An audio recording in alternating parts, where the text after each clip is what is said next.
Good afternoon, everyone, and welcome to my presentation. I'm Zahra, an AI project management intern at Industry Innovation Team and a PhD candidate at University of Victoria in applied machine learning for renewable energy systems. During my internship, I had the opportunity to participate in several notable projects, including RAG bootcamp, diffusion models, climate change initiatives, and fine-tuning and alignment. Today, my presentation is on fine-tuning and alignment of large language models. Sam Altman has been known to emphasize the importance of iteration in achieving success. One of his quotes that highlights this perspective is, "The number of iterations drive the rate of improvement. The faster you can iterate, the faster you can learn and improve."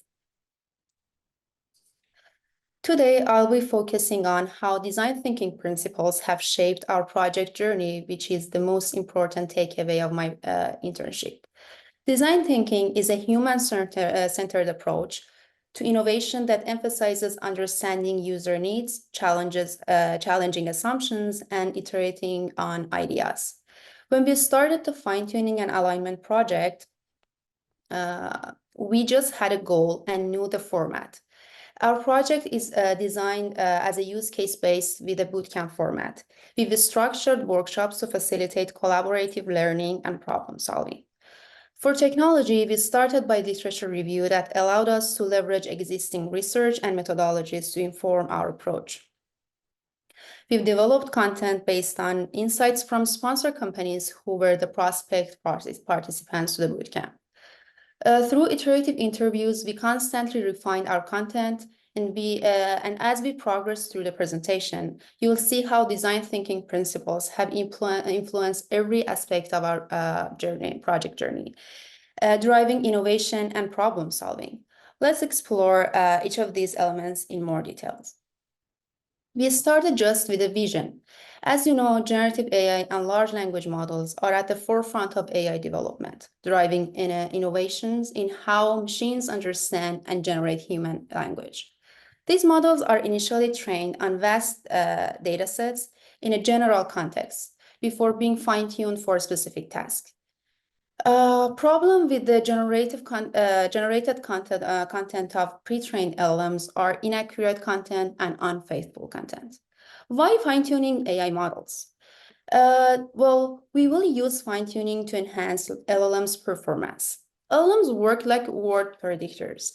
You ask a question and they provide an answer, one word at a time. The answer needs to be useful and accurate. Fine-tuning helps LLMs solve particular tasks. We also will use fine-tuning to align language models with human values.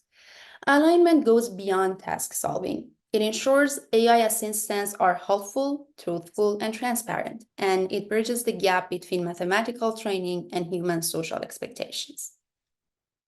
Fine-tuning AI model is crucial for several reasons. For performance enhancement, cost efficiency, data privacy and security, and stability.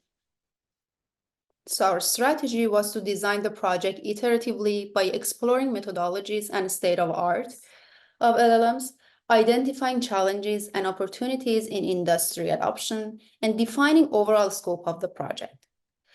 It was noted that there exists a wide array of methods and training approaches for fine-tuning and alignment of LLMs, such as fine-tuning techniques like supervised fine-tuning, instruction tuning, continued unsupervised tuning, and reinforcement learning with human feedback, which is RLHF. The challenge lay in selecting which methods to prioritize. Well, to address this, we initiated the process of formulating interview questions and gathering relevant information. This involved updating and refining questions and presenting our project concepts and seeking feedback to inform our selection process.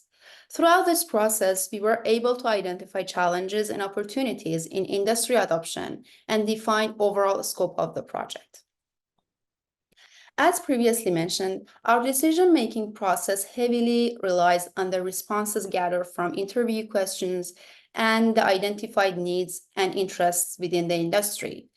Following careful considerations and multiple rounds of refinements, we formulated the project design. Below are the high-level decisions and components we've incorporated in this project.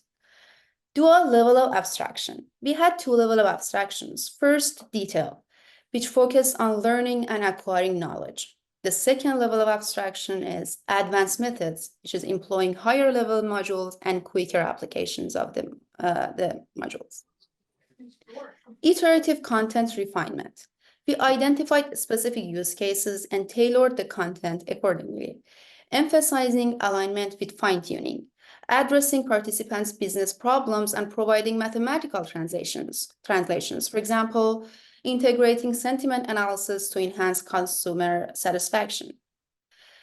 The other component is two-phase project approach. After recognizing varying level of interest among participants and considering prerequisites and resource requirements for certain content segments, we decided managing extensive content by dividing it into two phases.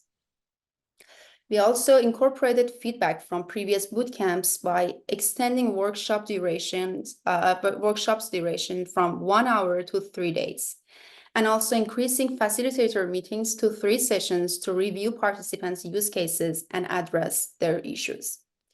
We could attract collaborative interests from a participant for the bootcamp involvement.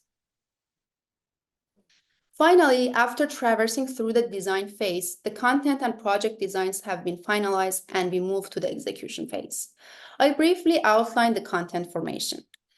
We started by fine-tuning as our focal point, initially considering both supervised fine-tuning and reward modeling. However, we soon recognized the complexity of implementing reward modeling at a consumer level degree, which also necessitated distributed training among training approaches.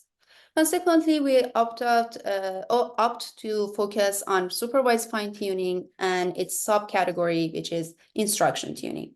Additionally, due to the significant value and interest in distributed training, we decided to include it as well. Distributed training is also a prerequisite for the project's second phase. And this was an overview of high-level content that we will present in our bootcamp. One of the successes of this project is the collaboration of one of the participants in developing this content. Furthermore, we received interest from 16 companies and 2 university faculties from Queen's University and University of Toronto in participating in this project. To wrap up my presentation, I'll mention some of the use cases for fine-tuning and alignment that we are going to explore in our bootcamp this summer. There is a broad range of use cases for fine-tuning and alignment of LLMs that we categorize them as follows. And for each category of use cases, we have provided examples for different industries. The first category is text generation. We have provided examples for different industries. For example, in finance,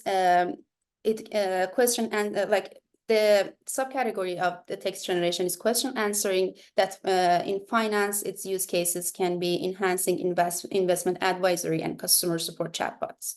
In health, it helps in diagnosis assistant and patient education. And for legal applications and e-commerce, the question answering can be super helpful. The second category of fine-tuning and alignment use cases is information extraction, which has a broad range of applications. For example, in consulting, it expedites and improves client proposal analysis. And in finance, it is helpful for financial statement analysis and fraud detection. In human resource, information extraction streamlines resume parsing, employee performance analysis, and social media trend identification. And also in research and academia, it can be helpful in literature review and scientific data extraction. The third category is text classification, and its use case is industry-specific sentiment analysis, including customer feedback analysis for marketing, stakeholder feedback analysis for consulting, market sentiment analysis, and financial trading in finance, and customer service optimization in retail. There are many more use cases, and we will explore participants' use cases together during this bootcamp. And here is my journey through this unique experience of seeing the whole project design cycle from ideation to execution and design thinking process. My experience involved diverse aspects like research ideation and brainstorming, preparation of technical presentation, facilitation of workshop and bootcamp execution, and viewing projects from a project management lens, like viewing a research project from a project management lens. And yeah, that's all. And thank you so much for joining us today.